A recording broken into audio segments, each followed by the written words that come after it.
Չէ, ինք չէր սիրում աշխատել, ընդհանրապես չէր սիրում աշխատել, ամբողջ օրը պարտում էր, քնում էր, իր փոխարեն իր մայրն էր գործանում, բայց մայրիկը անընդհատ իրեն գովում էր, ասում էր, ուռի բուրդը գզում է, ամեն ինչ անում է, ճաշը պատրաստում է, տունը մաքրում է,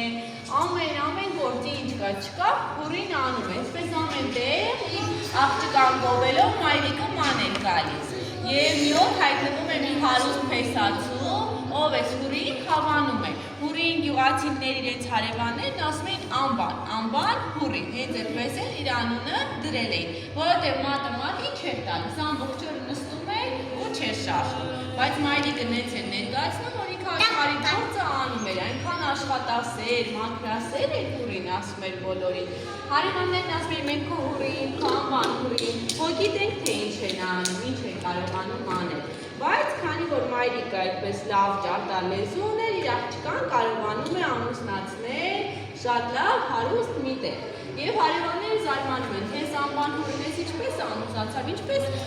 տարան նրան, քանի որ ոչ մի գործ անել չգիտեր։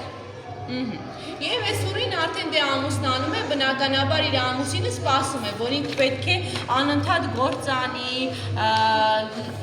ճաշ եփի, տունը մաքրի, բուրդը գզի, բայց տեղից չի շարժվում։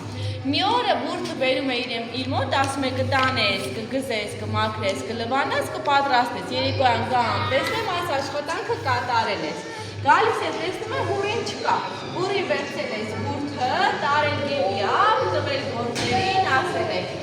մաքրեք, գզեք, պատրաստեք, կգամ կտանեմ։ Այս գործերը ինչ էին անում, ծիծաղում են Հուրի վրա, թե ինչպես է իրենց տալիս, թե բուրդը ինչպես ինչ հույսով է իրենց տալիս, բայց Հուրին ոչ չի պատկերացնում, որ այդ ամբողջը կորցնելու է, ինչ պատասխան պետք է տա ամուսնուն։ Այդպես, թողնում է ու գնում է տուն։ Մի օր հավաքույթ է լինում, իր մայրիկն էլ է գալիս, այսպես բոլորով նստած ու սկսում էր իր աղջկան գովել, պատահաբար մի հատ բզեզ էր պայնացնում,